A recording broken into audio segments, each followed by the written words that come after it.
Commander Hyun-sik floated in the observation deck of the Terran Deep Space Monitoring Station called Vigilance. The station sat at the very edge of human space, far from Earth and the busy solar system. His job was simple but important. Watch the stars and listen for anything strange. For 3 years, Hyun-sik had been staring into the dark space between stars. Every day was the same. Coffee, reports, and endless silence from the radio equipment. The other crew members often joked that they had the most boring job in the entire human military. So Young, the communications officer, sat at her desk covered with screens and speakers. She had been listening to radio waves from deep space for so long that she could tell the difference between a dying star and a solar storm just by the sound. Today started like any other day, until her equipment began making a sound she had never heard before. "Commander," So Young called out, her voice shaking with excitement. "I'm getting something strange on the deep space channels." Hyun-sik pushed himself over to her station. The screens showed wave patterns that looked completely different from anything they had seen before. The signals had a rhythm and structure that seemed too organized to be natural. "Is it from one of our ships?" Hyun-sik asked. "No, sir. This is coming from outside our space. Way outside." "And Commander?" So Young paused, checking her instruments again. "I think it's artificial. Someone made this signal." Hyun-sik felt his heart start beating faster. In all of human history, they had never found proof of intelligent life beyond Earth. Scientists had always wondered if humans were alone in the universe. Now it seemed like they might have their answer. "Record everything," Hyun-sik ordered, "and get Dongwoo up here right now." Dongwoo was the station's language expert. He knew dozens of Earth languages and had spent years studying how different cultures communicate. If anyone could figure out what the aliens were trying to say, it would be him. 20 minutes later, Dongwoo arrived at the communications station, still wearing his sleep clothes. He had been working on the signal since So Young first called him. His eyes were wide with amazement. "Commander, this is incredible," Dongwoo said, holding up a tablet covered with notes and drawings. "The signal is definitely from intelligent beings. They're using mathematics and simple pictures to communicate.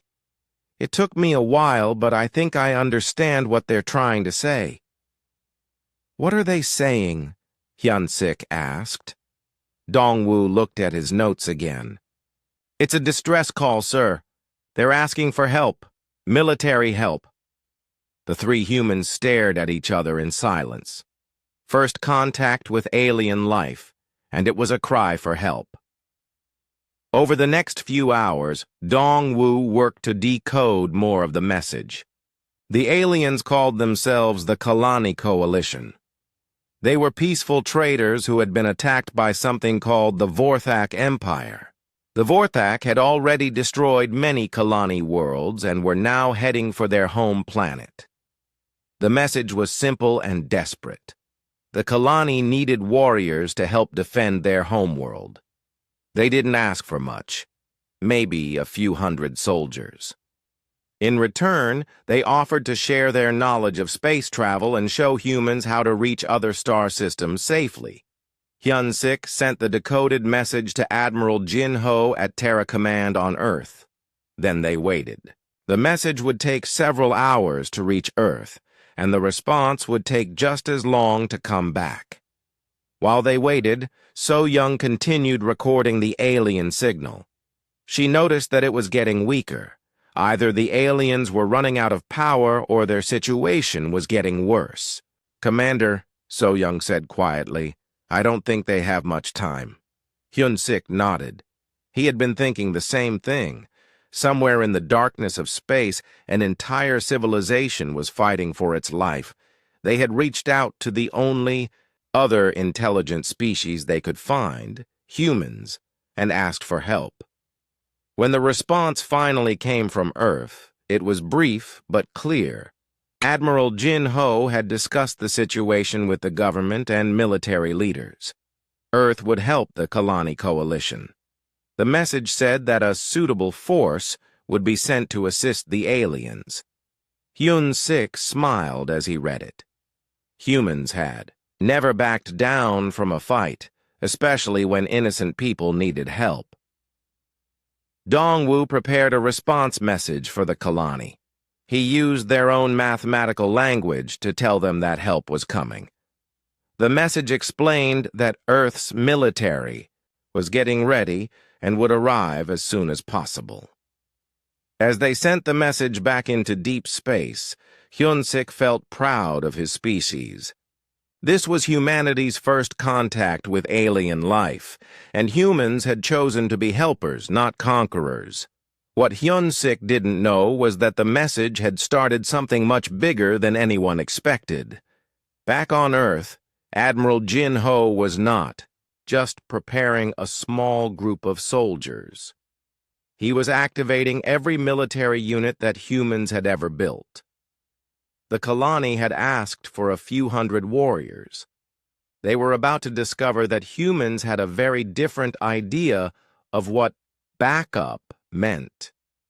The Kalani star system, the aliens received the human response with great relief. Their leaders, including Prime Minister Velani and War Leader Kathani, were grateful that someone had answered their call for help.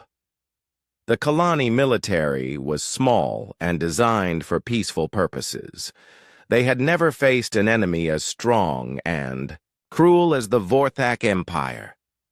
Even a few hundred human warriors might be enough to help them defend their homeworld. The Kalani began preparing for their human allies. They set aside space for the human ships and soldiers.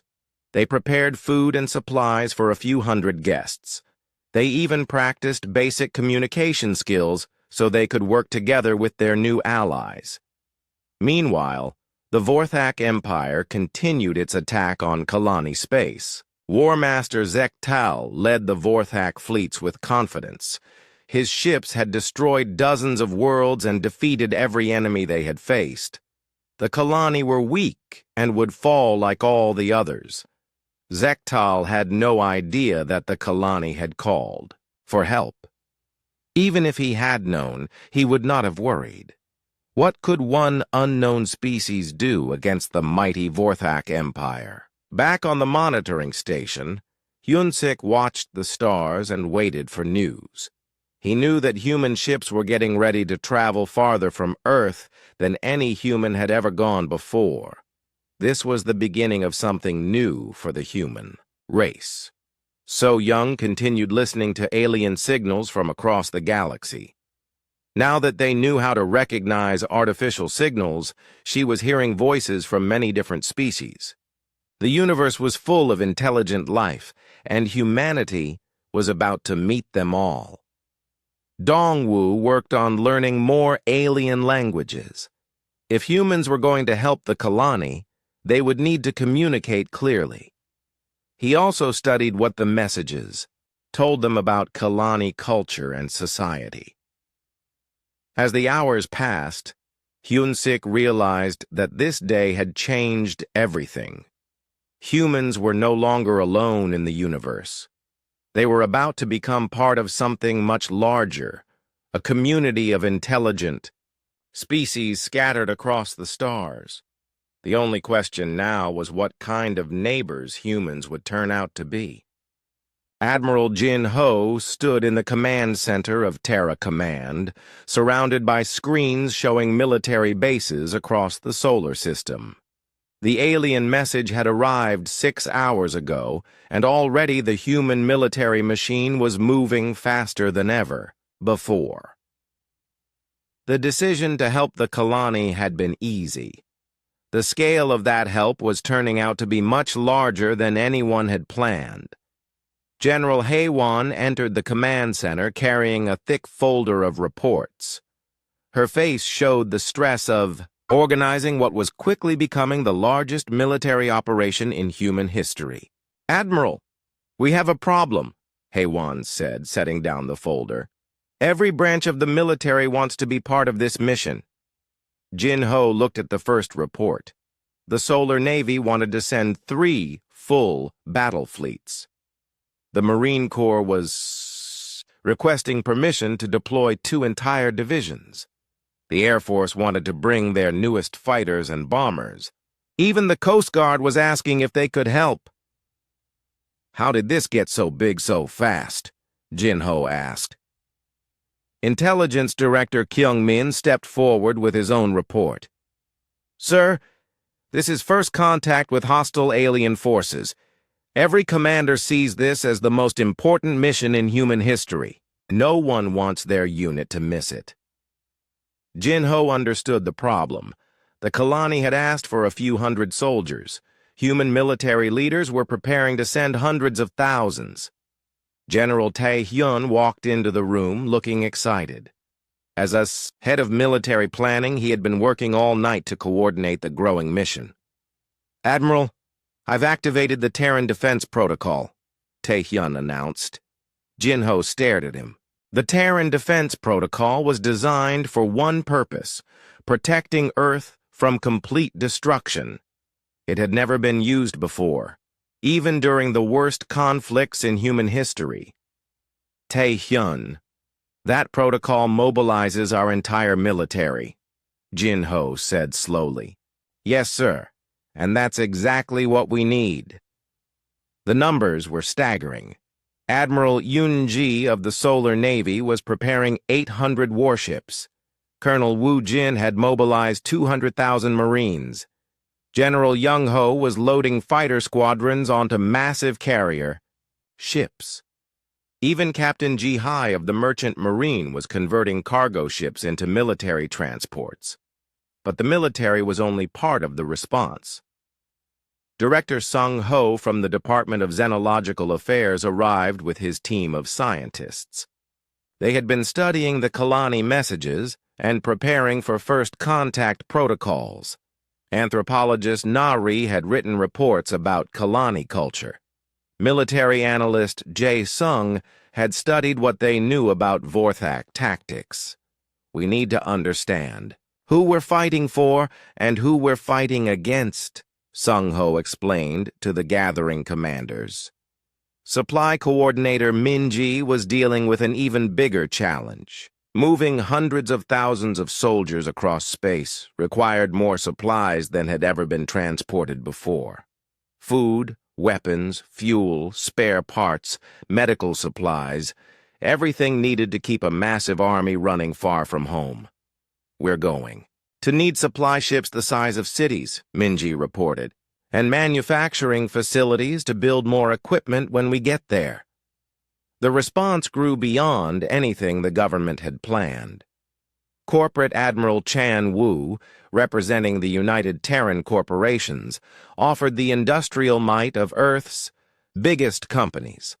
Factories that built civilian goods could be converted to produce military equipment. Research Director Hyo Jin from the Institute of Advanced Sciences wanted to bring experimental weapons that had never been tested in real combat. This is our chance to see how our technology works against truly alien enemies, she said. Even Agricultural Minister Geum-ja volunteered food production ships that could feed millions of people. If we're going to establish a human presence, in alien space, our people will need to eat, she pointed out. By the end of the first day, Jin Ho was looking at deployment numbers that scared even him. The mission had grown to include 2.3 million human personnel, 18,000 ships, and the industrial capacity of 12 different worlds. Kyung Min tried to put the numbers in perspective. Sir, we're deploying more military force than has ever been assembled in human history. We could conquer entire star systems with this much power. We're not going there to conquer, Jin Ho reminded him. We're going to help, but the difference between helping and conquering might depend on how the aliens saw the human response. Fleet. Admiral Chang-su was coordinating ship movements from the orbital shipyards around Earth. Hundreds of vessels were being loaded with personnel and supplies. The shipyards, which normally built a few ships per month, were working around the clock to prepare transports and support vessels. "Admiral, the logistics alone are incredible," Chang Su reported. "We're moving more material than most planets produce in a year." Captain Sang Min, who commanded one of the transport fleets, was amazed by what he was seeing. "I've been in the Navy for 20 years, and I've never seen anything like this. It's like we're moving our entire civilization." That wasn't far from the truth. The human response included not just military units, but entire support systems. Mobile hospitals staffed by thousands of doctors. Engineering corps equipped to build. Bases and spaceports. Communication specialists who could establish networks across star systems. Communications. Director Huan Ju was setting up systems that would let human forces talk to each other across impossible distances. We need to be able to coordinate operations in real time, even when our forces are spread across multiple star systems. Manufacturing coordinator Young Su was loading factory ships that could produce everything from bullets to battleships. If this mission lasts longer than expected, we need to be able to supply ourselves without depending on Earth. As the second day of preparations continued, more organizations wanted to join the mission. Universities wanted to send research teams. Hospitals wanted to provide medical support. Even entertainment companies wanted to send news crews to record humanity's first interstellar war. Director Seo Jun from the Department of Colonial Affairs suggested that they should prepare for the possibility of permanent human settlements in Kalani space. If we're going to establish a presence there, we should plan for the long term. Jinho realized that the mission was no longer just about helping the Kalani. It had become humanity's first step into the wider galaxy. The human response would show every alien species what kind of neighbors humans could be. Cultural advisor Zhang Su raised an important concern. "Admiral, the Kalani asked for a small military unit. What are they going to think when we arrive with this massive force?" It was a good question. The Kalani were expecting a few hundred human soldiers. Instead, they were going to meet the largest military expedition in human history. "We'll explain that this is how humans provide backup," Jinho decided. "When our allies call for help, we make sure the job gets done right." Strategic planner A. Cha was already working on long-term plans. "Sir, once we establish a presence in Kalani space, other alien species are going to notice us. We should be prepared for contact with multiple civilizations." The implications were enormous. Humanity's response to one distress call was about to announce their arrival on the galactic stage in the biggest way possible. As Jinho reviewed the final deployment numbers, he wondered if they were making the right choice. The human force heading to Kalani space was powerful enough to change the balance of power in that entire region of the galaxy. But the Kalani had asked for help, and humans had never been known for doing things halfway. If they were going to save an alien civilization, they were going to make sure it stayed saved. The space around Kalani Prime had been quiet for weeks. The Vorthak Empire's attacking fleets had pulled back to regroup, giving the desperate Kalani coalition a brief chance to catch their breath. Ambassador Thelani floated in the observation deck of the diplomatic vessel Morning Peace, watching the empty space where enemy ships had been just days before. "Any word from our human allies?" asked strategic advisor Morani, joining Thelani at the viewing port. "Nothing yet," Thelani replied, "but they promised help would come." The Kalani had been waiting anxiously for their human reinforcements. Based on the messages they had received, they expected a small fleet of warships carrying a few hundred human soldiers. Every Kalani leader hoped these mysterious allies would be enough to help them survive the next Vorthak attack. War leader. Kethani drifted over from the command station. His usually calm demeanor showed signs of stress from weeks of fighting a superior enemy. Our scouts report no movement in the outer system. The humans should arrive soon if they're keeping their promise. Prime Minister Velani had prepared everything she could think of for their human guests. Food supplies, translation equipment, coordination protocols, even cultural guides to help the two species work together. The arrival of a few hundred alien warriors would be challenging enough to manage. Then space itself seemed to tear open. The first sign was a massive distortion in space-time that made every sensor on every Kalani ship scream warnings. Energy. Readings spiked beyond anything the Kalani had ever measured.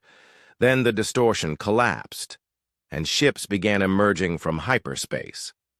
But not just a few ships, hundreds of them. Admiral Siak Jin's first wave battle group came through the hyperspace portal in perfect formation.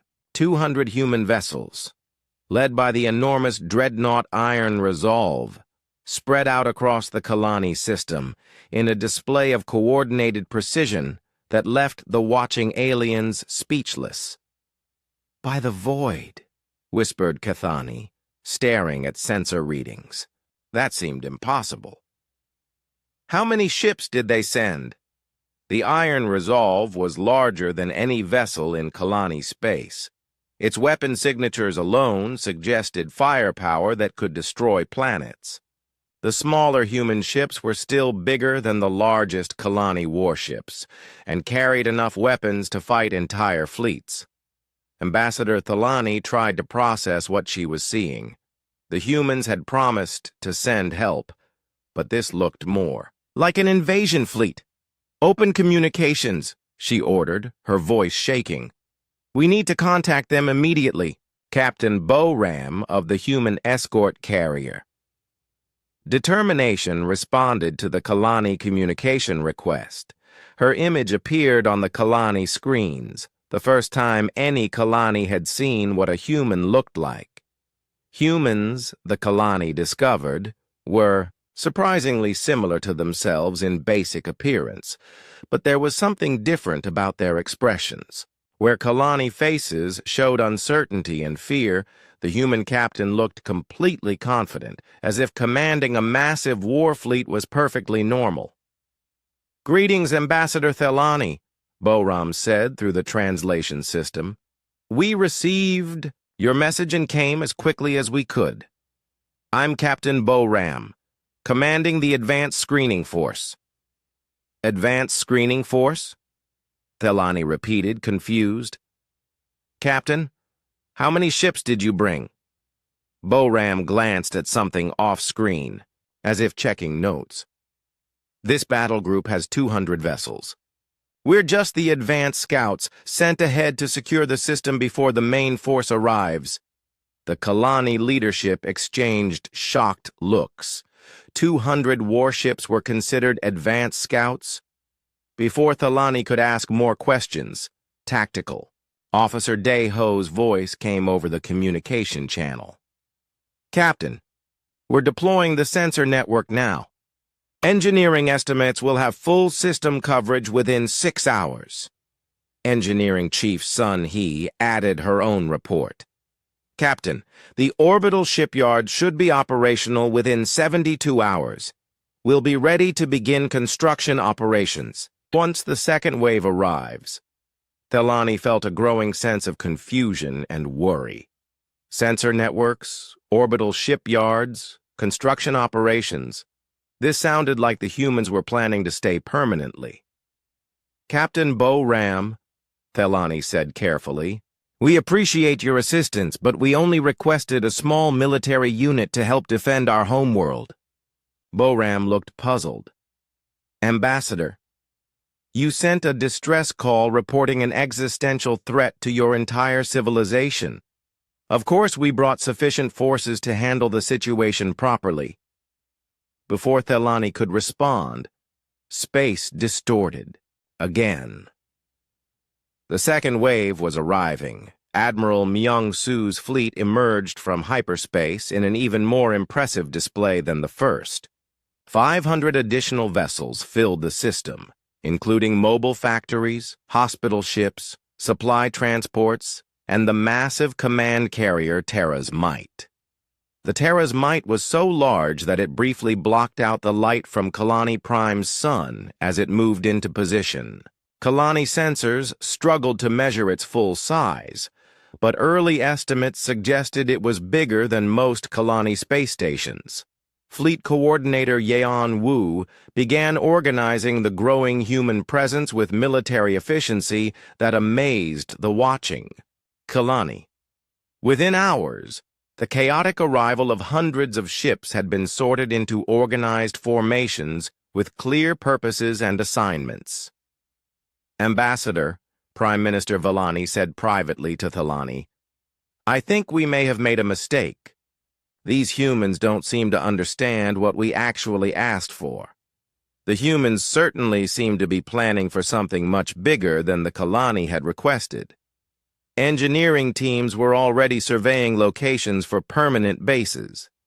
Medical personnel were setting up facilities that could treat thousands of casualties. Supply ships were unloading enough equipment to supply a major war. Space distorted a third time, and the third wave arrived. General Insoo's ground forces emerged from hyperspace in transport ships that seemed to stretch on forever. 300,000 Marines, mechanized divisions, atmospheric processors, and enough heavy equipment to reshape continents. Logistics. Director Hee Young immediately began establishing supply depots with stockpiles that could support 1 million soldiers for years. The scale of the operation made it clear that the humans were not planning a brief intervention. War leader Kethani studied the deployment patterns with growing amazement and concern. They're not just preparing to help us fight the Vorthak. They're preparing to occupy our entire star system. Ambassador Thelani decided it was time for direct intervention.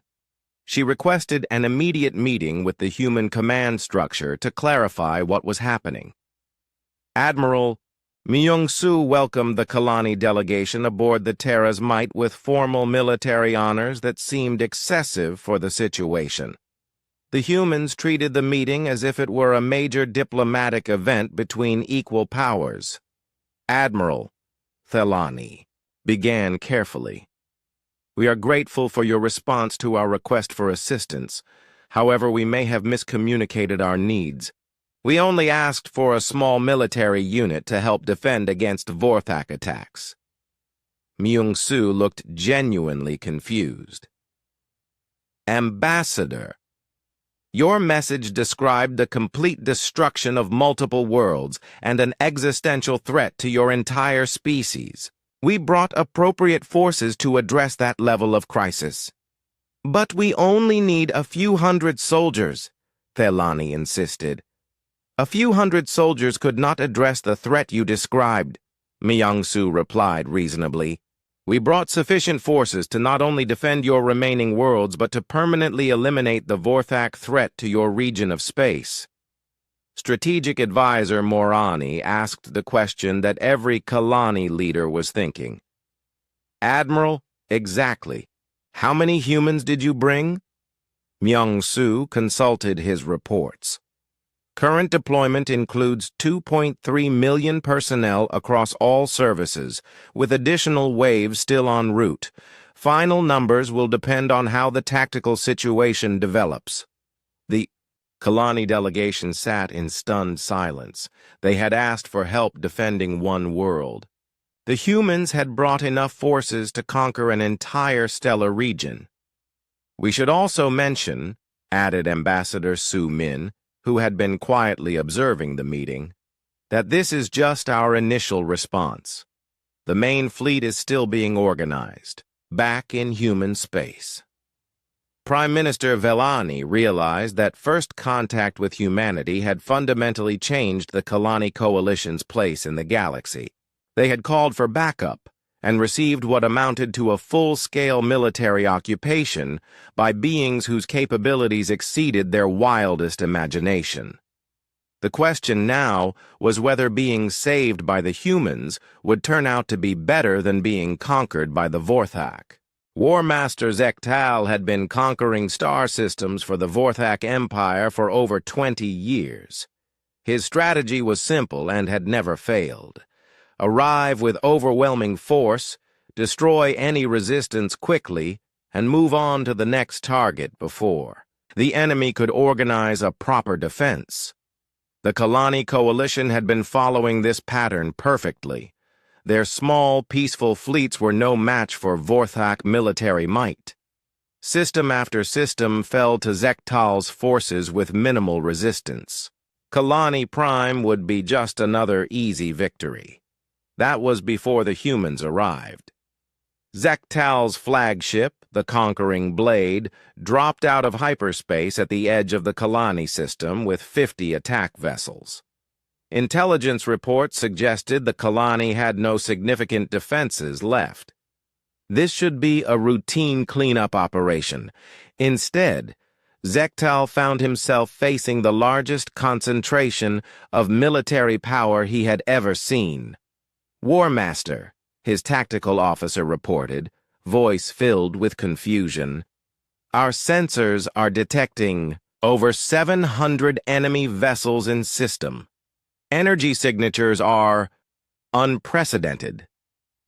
Zektal studied the sensor displays with growing concern. The unknown ships were arranged in perfect formations that spoke of advanced military discipline.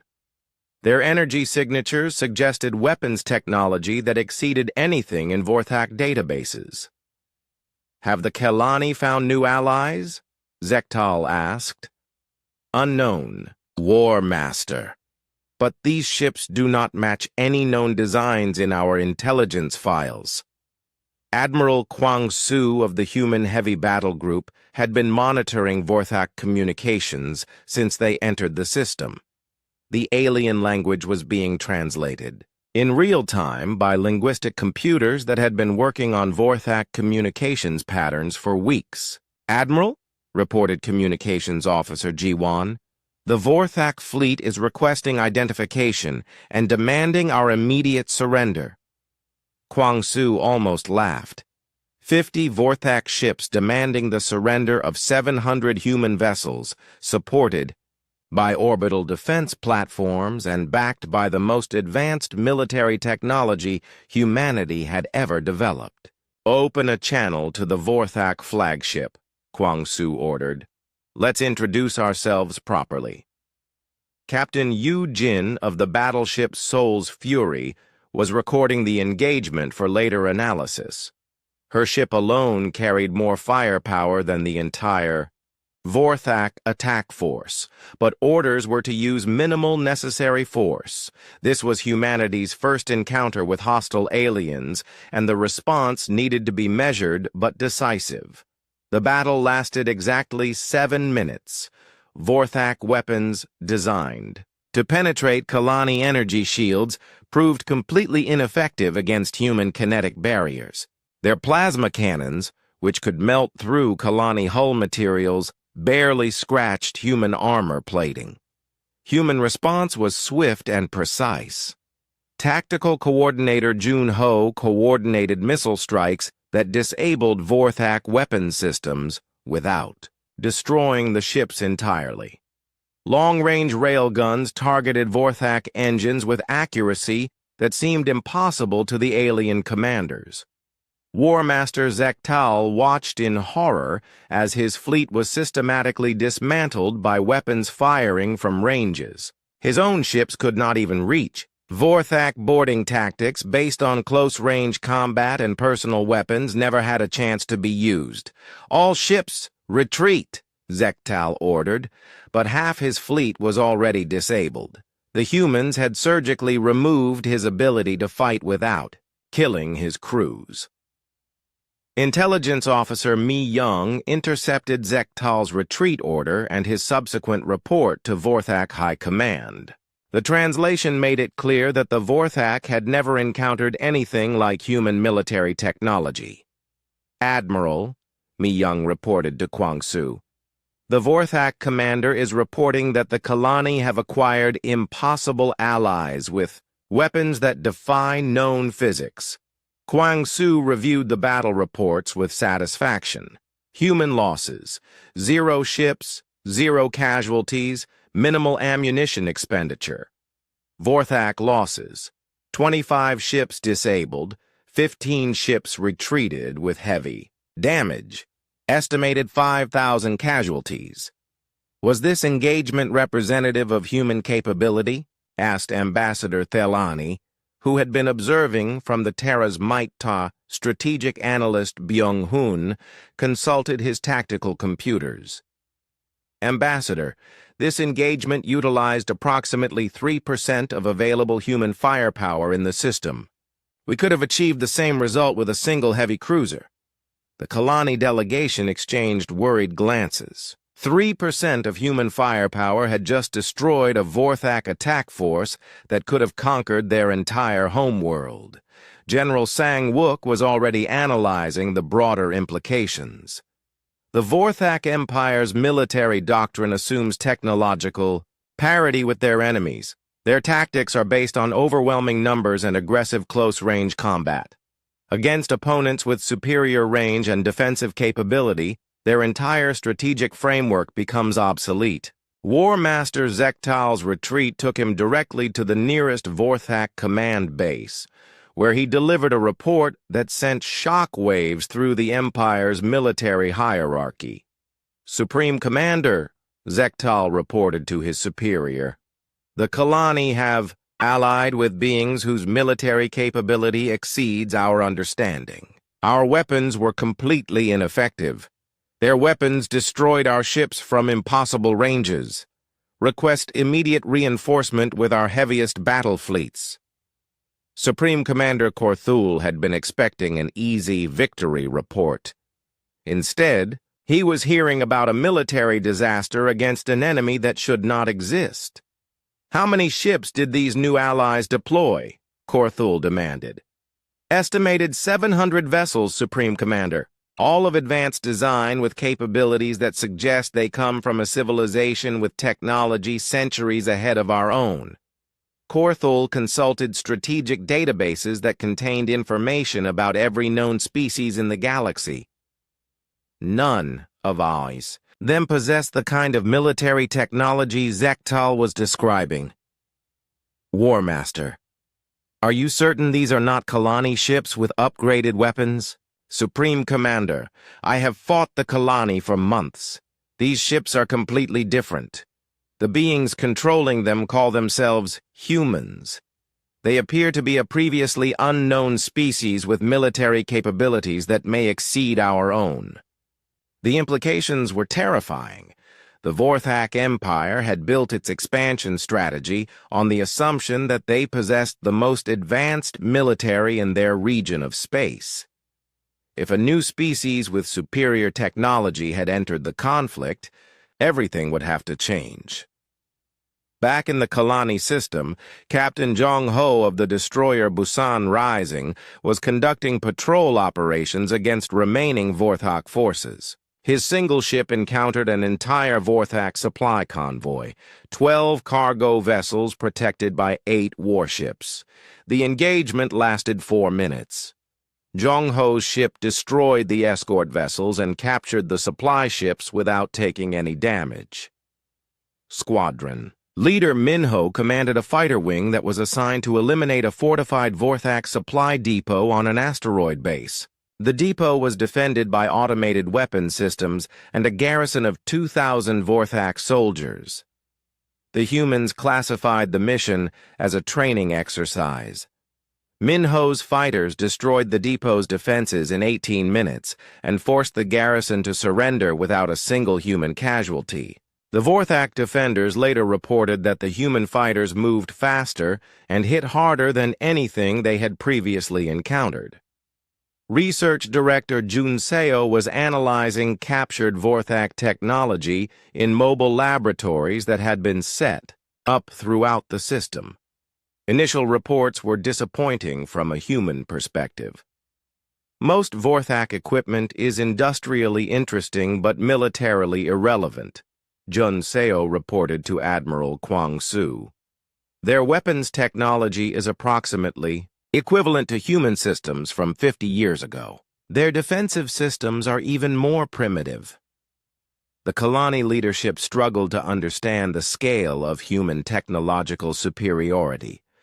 War leader Kethani had studied Vorthak military capability for years and considered them nearly invincible. How is it possible that your weapons are so much more advanced than Vorthak technology? Kethani asked Admiral Kwang Su.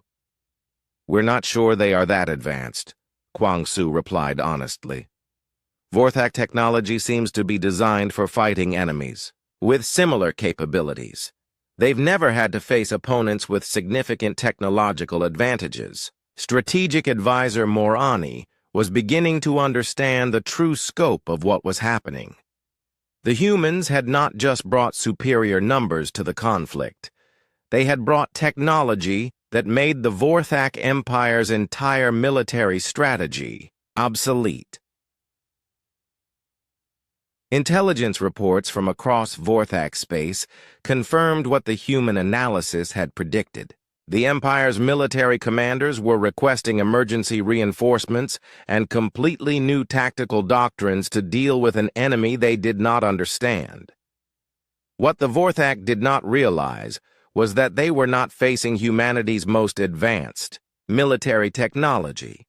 The human forces in Kalani space were using standard equipment that was designed to fight other human opponents. The weapons that seemed impossibly advanced to the Vorthak were routine hardware that any human military unit would carry into combat. 3 weeks after the humans arrived in Kalani space, the cultural differences were becoming impossible to ignore. The human military presence had grown to 1.8 million personnel spread across dozens of installations throughout the system, and every day brought new surprises that left the Kalani leadership struggling to understand their new allies. Chancellor Yemani stood in her office overlooking the capital city of Kalani Prime, watching human transport ships move in perfectly, organized patterns through the sky. Each ship was larger than anything the Kalani had ever built, yet the humans treated them as routine equipment. Anthropologist Yoon Soo had been assigned to study Kalani culture and help bridge the communication gap between the two species. Her preliminary reports painted a picture of a peaceful civilization that had never experienced anything like human military organization. Chancellor, Yoon Soo said during their daily briefing, I think we need to discuss the psychological impact our presence is having on your people.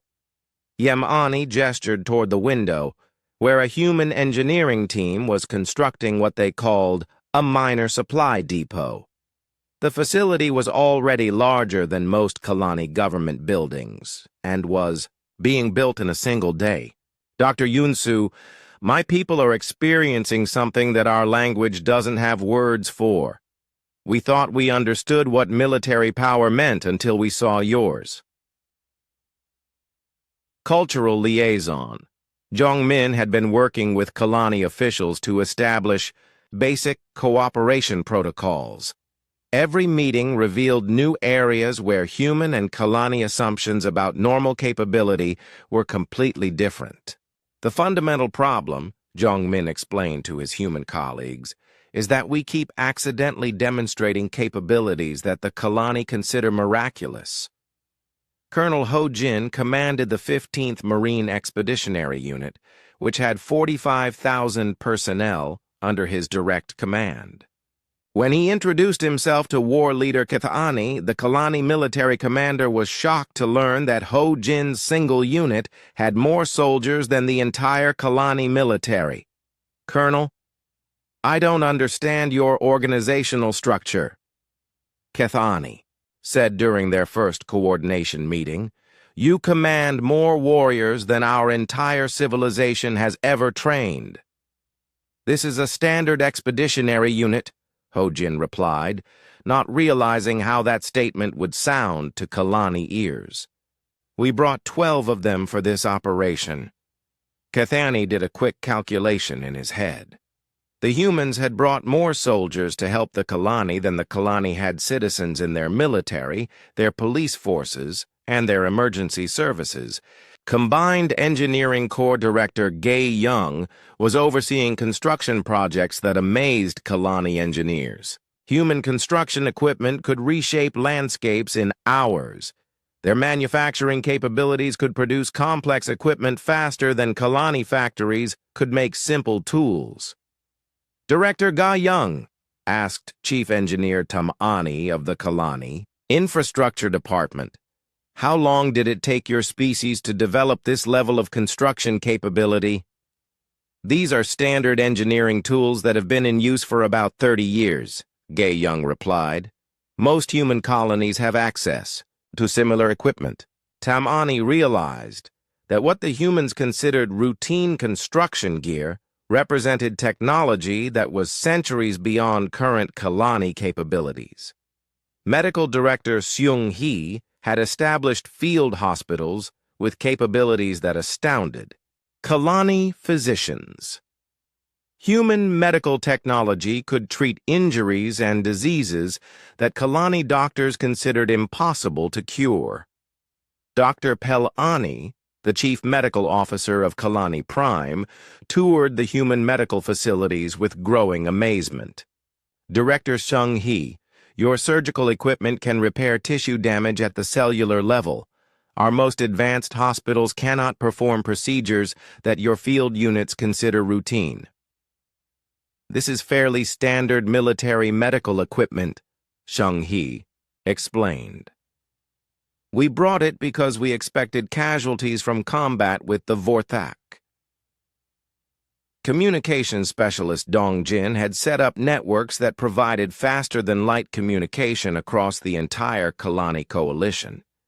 The system allowed instant communication between planets that had previously required weeks for message delivery. Mr. Dong Jin asked Communications Minister Relani, how is instantaneous communication across interstellar distances possible? Quantum entanglement communication arrays, Dong Jin replied as if it were obvious. Standard equipment for coordinating military operations across multiple star systems. The Kalani had been trying to develop faster-than-light communication for centuries. The humans had installed it as a routine convenience. Sociologist Yun Seo was studying the psychological impact on Kalani society and discovered what she termed species inadequacy syndrome. Many Kalani civilians were becoming depressed after realizing that their entire civilization represented less than 1% of human capability. Chancellor, Yun Seo reported to Yamani, your people are experiencing a crisis of cultural identity. They're beginning to see themselves as primitives compared to humanity. Yamani understood the problem. Every interaction with humans reinforced how limited Kalani capabilities were in comparison. What do you recommend, Dr. Yun Seo? We need to emphasize the things Kalani culture does better than humans, Yun Seo replied. Your species has achieved social harmony and peaceful cooperation that humans struggle with. Focus on what you contribute to the partnership. Ambassador Jae-min was working with the Kalani Diplomatic Corps to address these concerns, but the fundamental problem remained. Every human capability seemed to exceed Kalani ability by orders of magnitude. Ambassador, said Foreign Minister Dorani, we appreciate everything humanity is doing to help us, but we're struggling to understand what we can offer in return. What does a species with your capabilities need from us? Jae-min had been expecting this question. Minister, You called for help when you needed it, and you've welcomed us as allies rather than treating us as conquerors. That matters more than technological capability. But the psychological impact continued to grow. Agricultural specialist. Kyungja had mentioned to Chancellor Yamani that human food production ships could feed the entire Kalani coalition as a minor side project. The casual way she said it made the statement even more overwhelming. Prime Minister Velani called an emergency session of the Coalition Council to address the situation. Leaders from every Kalani world participated in the first faster-than-light conference call in their species' history, using human communication equipment. Fellow leaders, Velani began, we must discuss how our alliance with humanity is affecting our people's sense of worth and purpose. Governor Sakani of the industrial world Kalani II spoke first. Prime Minister, human manufacturing equipment installed on my world has increased our production capacity by 2,000%. Our factory workers feel obsolete. Administrator Nekani from the agricultural world Kalani III had similar concerns. Human farming technology could replace our entire agricultural workforce with a handful of automated systems. Defense Coordinator Bex Ani raised military concerns. Our warriors trained their entire lives to protect our worlds. Now we have allies who can defend our entire civilization with a fraction of their available forces. Velani understood that the Kalani coalition was facing an identity crisis. Their first contact with humanity had saved them from the Vorthak Empire, but it had also revealed how small their place in the universe really was. We need to focus on what makes our species valuable as partners, Velani decided. Humanity may have superior technology, but we have knowledge of this region, of space, and established relationships with dozens of other species. Cultural advisor Wemani suggested another perspective. Perhaps our role is to help humanity understand how to interact with other species peacefully. They seem to approach every problem with overwhelming force, but diplomacy requires subtlety. That evening, Chancellor Yamani met privately with Admiral Kwang Su to discuss the situation. Admiral, your people have been incredibly generous in helping us, but we're struggling with the psychological impact of such a dramatic difference in capabilities. Kwang Su nodded thoughtfully. Chancellor, humanity went through similar experiences when we first encountered truly advanced technology. The important thing is to focus on growth and cooperation rather than comparison. But, Admiral, the difference between our species is so vast. What can we possibly contribute to this partnership? You've already contributed the most important thing, Kwang Su replied. You showed us that there are peaceful species in the galaxy worth protecting. That's valuable beyond any technology. Despite the reassurance, the fundamental reality remained. The Kalani had called for backup to save their civilization, and they had received backup that guaranteed their survival while fundamentally changing their understanding of their place in the universe. Supreme War Leader Karthul stood in the command center of the Vorthak Empire's greatest military fortress, studying reports that seemed impossible to believe. For the first time in the Empire's 1,000-year history, Vorthak forces were not just losing battles. They were being completely outmatched by an unknown enemy. His strategic council had been meeting for 3 days straight, trying to understand how the military situation had changed so dramatically. War Admiral Nextal commanded the Empire's most powerful fleets. Intelligence Director Voktal controlled the most advanced spy networks in known space. Neither could explain what was happening in Kalani space. Supreme War Leader, Nextal reported, his voice tight with frustration. We have lost contact with 17 attack fleets in the past 2 weeks. The few survivors report encountering weapons technology that should not exist. Carthul had read those survivor reports multiple times. The descriptions seemed like fantasies, weapons that fired across impossible distances, defensive systems that made Vorthak attacks completely ineffective, ships that moved faster than anything in their databases. Are we certain these reports are accurate? Carthul asked. Intelligence Director Voktal consulted his files. Supreme War Leader, the reports are consistent across multiple engagements. The beings calling themselves humans appear to possess military technology that is generations ahead of anything we have encountered. Field Marshal Gite of what the humans called the Terran Expeditionary Force had been systematically dismantling Vorthak positions throughout the region. His forces moved with precision that suggested advanced intelligence and coordination capabilities. What frustrated Vorthak commanders most was that the human attacks seemed effortless. Captain Jongho's destroyer had eliminated an entire patrol squadron without taking damage. Squadron leader Minho's fighter wing had destroyed a fortified supply depot in what human records classified as a training exercise. War Master Thektal commanded the Vorthak Reserve Fleet, the Empire's most powerful mobile force. Carthul had ordered him to gather experimental weapons and elite units for a decisive strike against the human forces. Supreme War Leader Thektal reported via subspace communication, "We have assembled 400 of our finest warships, including the experimental weapons platforms from the secret research facilities. This force represents our most advanced military technology."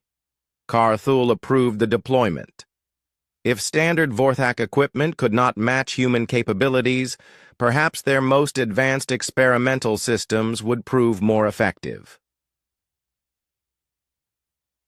The Battle of the Outer Markers became the largest military engagement in Vorthak history. Thektal's fleet engaged a human patrol group consisting of 12 ships commanded by Captain Minsiok of the cruiser Incheon Victory. The Vorthak attacked with everything they had: plasma cannons, particle beams, gravity weapons, and experimental systems that had never been tested in combat. The engagement lasted 23 minutes. Research Director Jun Seo analyzed the wreckage afterward and reported to Admiral Kwang Su that Vorthak experimental technology was more advanced than their standard equipment, but still approximately equivalent to human systems from 30 years ago. Thektal's flagship was one of only 47 Vorthak vessels that survived the battle.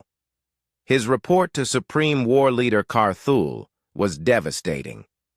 The Empire's most advanced military technology had proven completely inadequate against routine human patrol units.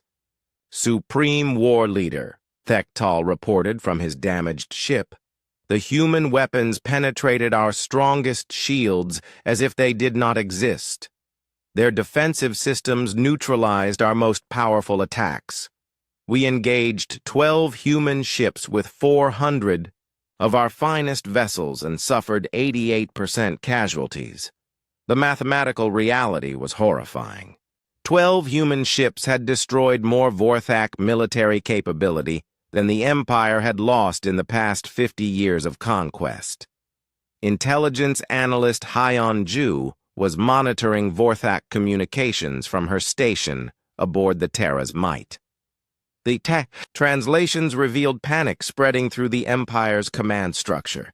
"Admiral," Hyunju reported to Kwang Su, "Vorthak communications indicate they are treating our presence as an existential threat to their entire civilization."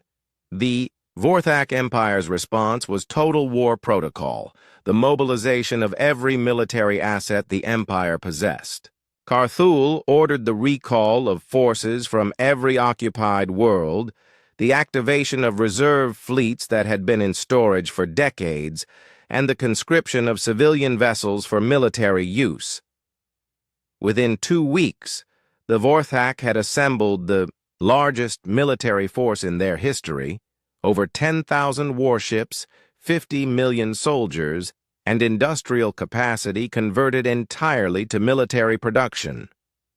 Strategic analyst Chang Min reviewed intelligence reports about the Vorthak mobilization with professional interest. Admiral, the Vorthak are deploying approximately 100% of their available military resources against our forces. Admiral Chang Wu had been monitoring the situation and requested additional fleet elements from Earth, not because the Vorthak posed a significant threat, but because it seemed unsporting to end a conflict too quickly when the enemy was trying so hard. Request additional battle groups from the Fifth Fleet, Chang Wu ordered. We should give them a fair chance to demonstrate their capabilities. The irony was completely lost on the Vorthak leadership. Their total military mobilization represented the largest warfare effort in their civilization's history, but to the humans, it was barely worth adjusting deployment schedules. Supreme War Leader Carthul studied strategic projections that showed the Empire's complete military strength arrayed against human forces. The numbers seemed encouraging. 10,000 Vorthak ships against fewer than 1,000 human vessels. War Admiral, Carthul said to Nextal, surely numerical superiority will compensate for their technological advantages. Nextal was less optimistic. Supreme War Leader, their technology is not just slightly better than ours. It appears to be fundamentally different. Our weapons cannot damage their ships effectively, while their weapons destroy our strongest vessels with single shots. Intelligence Director Vaktal had been analyzing captured human equipment and made a disturbing discovery. Supreme War Leader, preliminary analysis suggests that the humans are not using their most advanced military technology against us. What do you mean? Carthul demanded. The equipment we have captured appears to be standard military hardware, designed for fighting opponents with similar capabilities. They seem to have much more advanced systems that they have not deployed against us. The implications were terrifying. If the humans were defeating the Empire's best efforts with their routine military equipment, what would happen if they decided to use their advanced weapons? Captain Seo Yun of the battleship Daegu Defender was conducting reconnaissance operations in Vorthak space when she encountered the Empire's new super-dreadnought Cosmic Devastator, a massive vessel that had required 5 years to build and represented the pinnacle of Vorthak military engineering. The engagement lasted 6 minutes.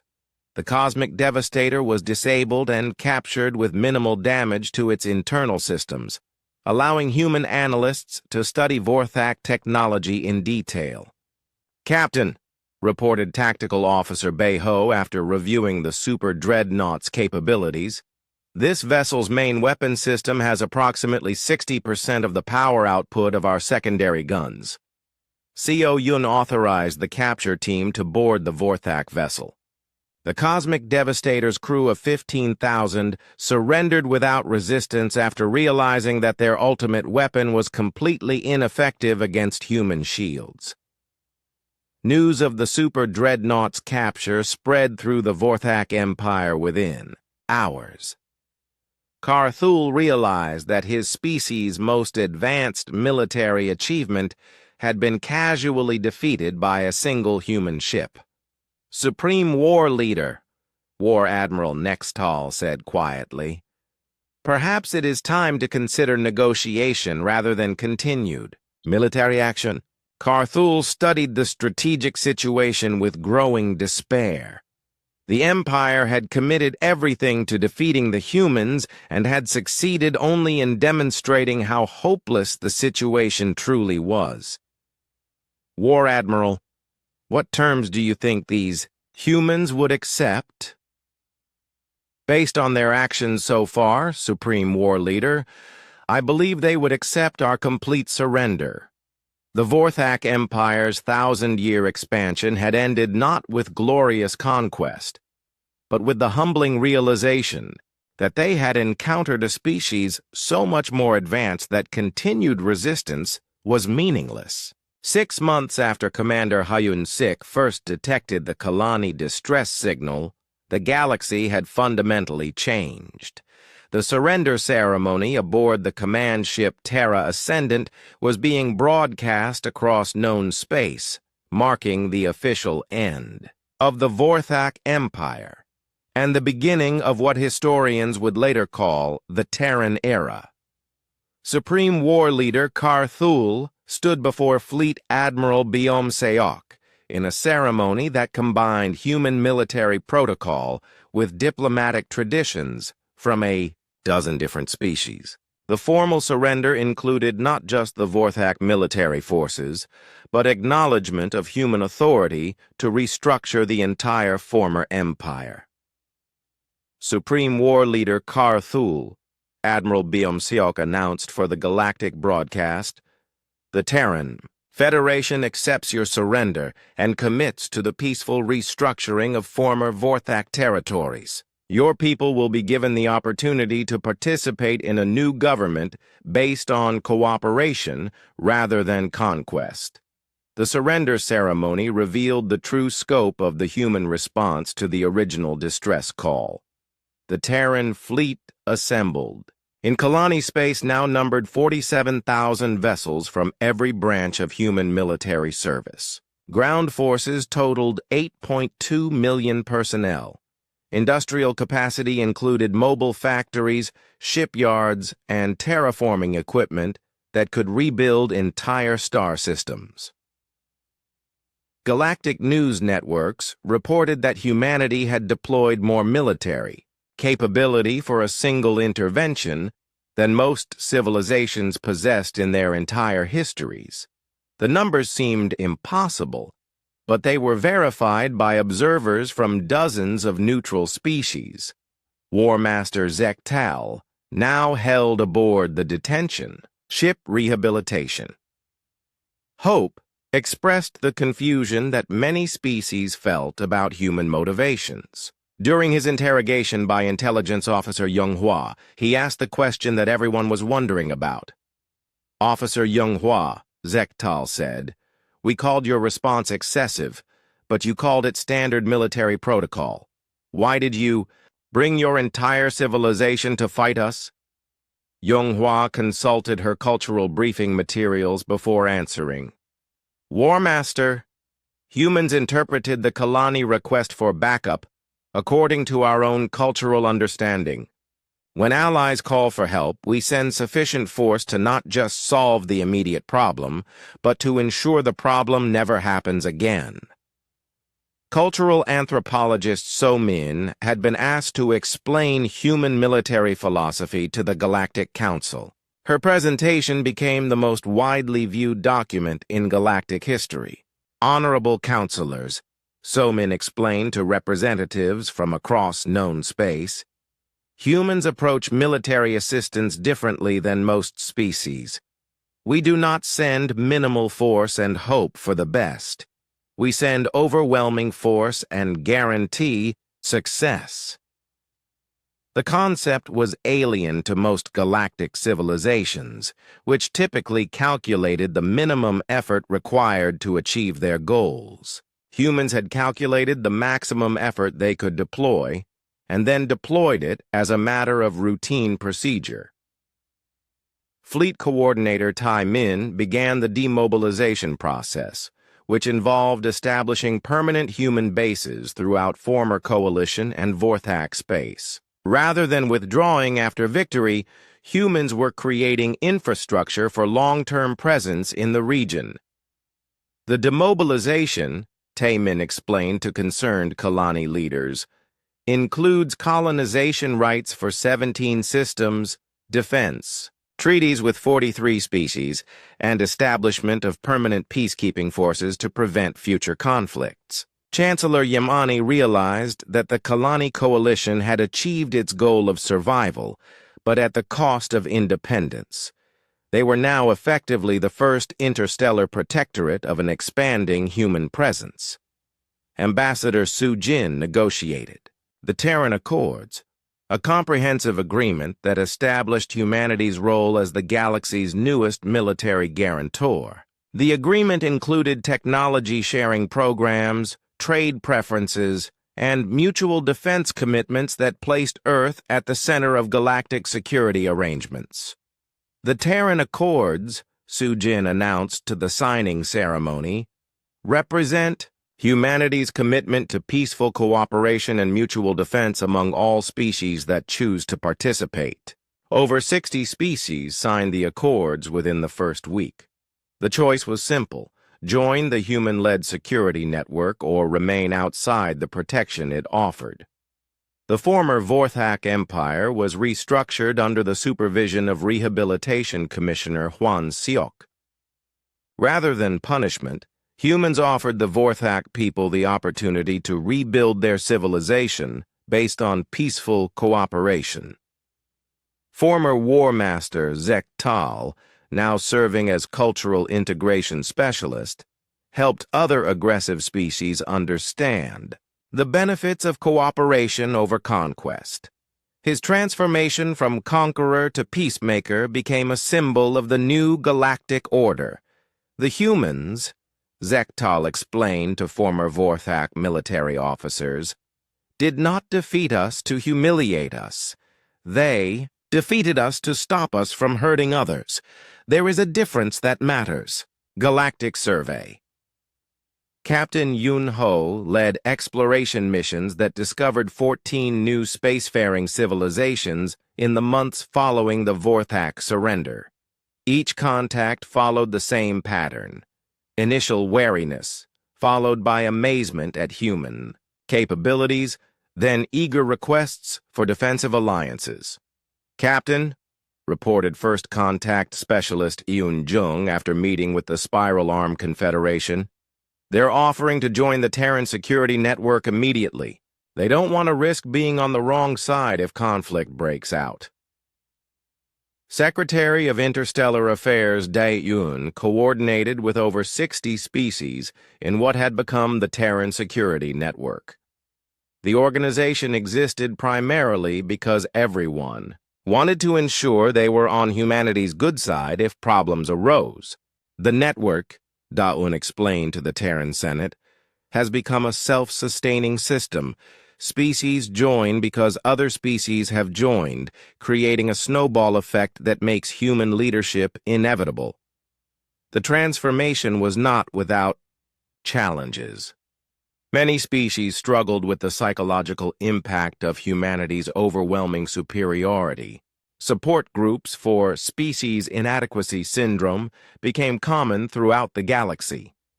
Elder spokesperson Quinthara of the Transcended Collective offered perspective during a private communication with Admiral Jin Ho. "Young Admiral, your species has achieved in months what took our civilization millennia to accomplish. Be prepared for the responsibilities that come with such rapid ascension." The responsibilities were already becoming clear.